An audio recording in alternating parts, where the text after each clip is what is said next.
Good morning दोस्तों, मेरा नाम है आयुष आनंद। आप सभी का स्वागत है मनी मनी चैनल पे। आज के इस वीडियो में हम लोग fundamentally strong stock under 100 rupees पे बात करने वाले हैं। तो चलिए वीडियो को शुरू करते हैं बिना किसी देरी के। चलिए सबसे पहले हम लोग इंडस्ट्री एनालिसिस करते हैं। तो apparel and textile industry in India contribute करता है इंडिया के 5% of GDP, 7% of industry output in value terms और 12% of countries export. India is the sixth largest exporter of textiles and apparel in the world, one of the largest producers of cotton and jute in the world, second largest producer of silk in the world, and 95% of world's hand-woven fabrics come from India. Textile and apparel industry in India is the second largest employer in the country, providing direct employment to 45 million people, मतलब 4.5 crore people, and 100 million people in allied industries. अब allied industries क्या है, ये हम लोग आगे बात करेंगे। The global market worth is expected to be over $92.5 billion by 2025, up from $52.7 billion in 2019. अब हम लोग FDI के बारे में बात कर लें तो मोदी जी ने 100% FDI इन्वेस्टमेंट अलाउ कर दिया under the automatic route in the textile sector.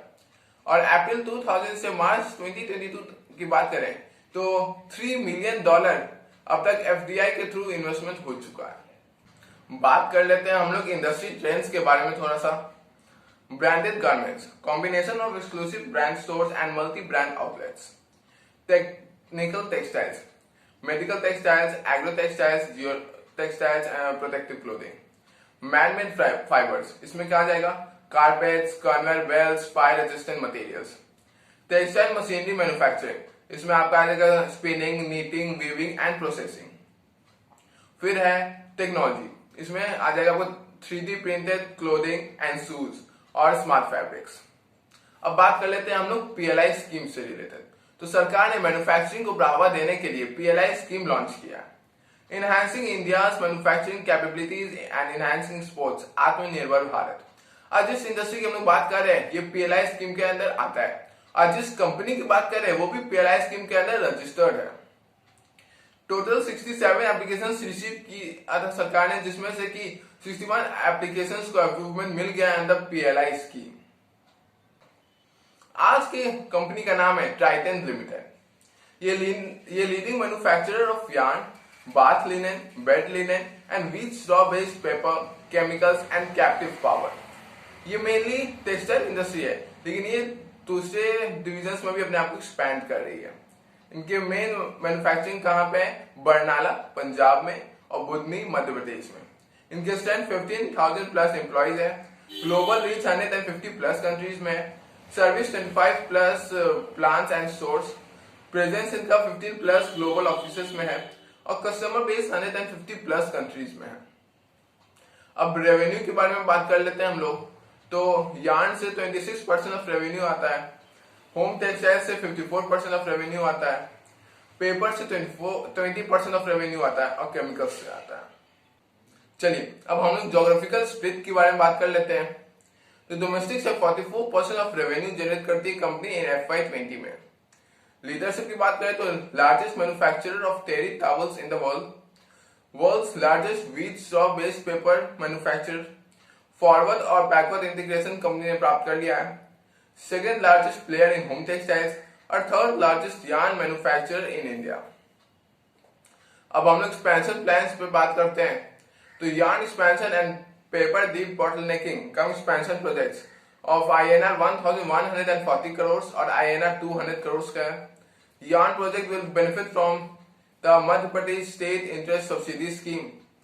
और फ्यूचर एक्सपेंशन की बात करें तो expansion in the state of Madhya Pradesh with total capital outlay of rupees 7,200 crore by 2025। चलिए अब हम लोग कंपनी के कुछ फंडामेंटल्स पे ध्यान देते हैं। तो ट्राइडेंट लिमिटेड का मार्केट कैपिटलाइजेशन 18,677 करोड़ रुपीज है। करंट प्राइस इसका 36.6 का है। हाई का इसने 70.9 टच किया और लो का 24.3। तो करेंट प्राइस इसका इसके लो के करीब है और मार्केट में भी डाउन में तो अच्छा इन्वेस्टमेंट हमको लगता है अभी बाय करना चाहिए। स्टॉक पी 24.1 का है, जबकि इंडस्ट्री पी 27.9 का है।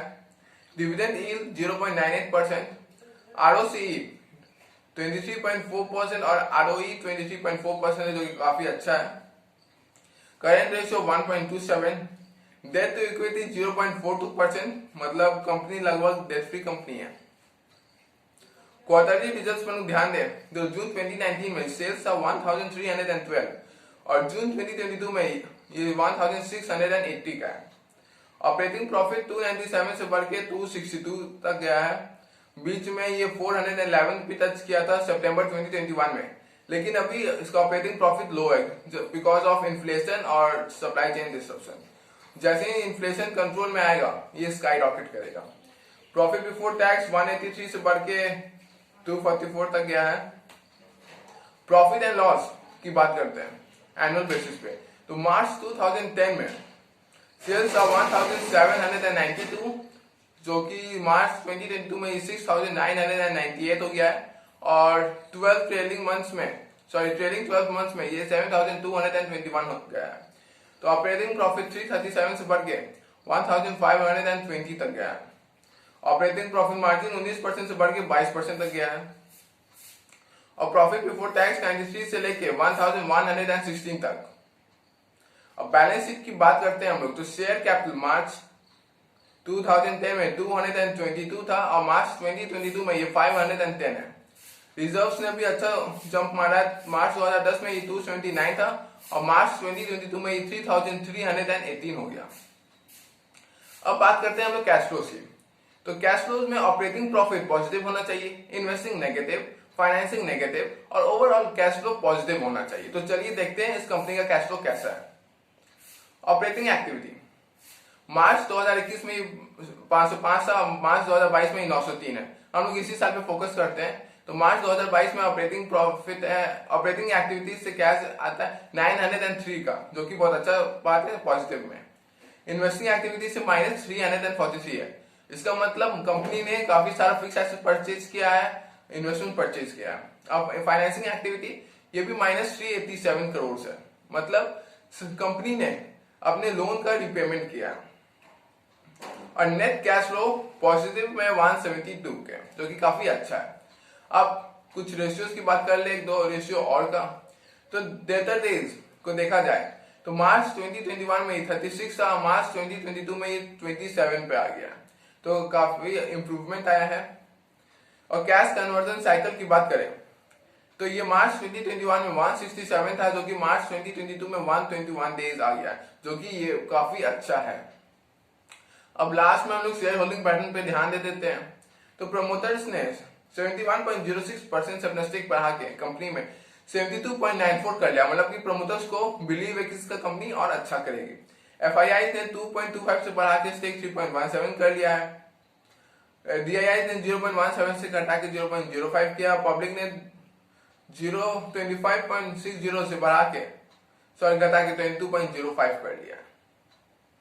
तो ये था आज का वीडियो। प्लीज इसे लाइक, शेयर और सब्सक्राइब करना ना भूलें। अब आप हमको इंस्टाग्राम पर भी फॉलो कर सकते हैं, लिंक डिस्क्रिप्शन में। वहां पे हम स्टॉक मार्केट से रिलेटेड न्यूज रेगुलरली पोस्ट करते रहते हैं।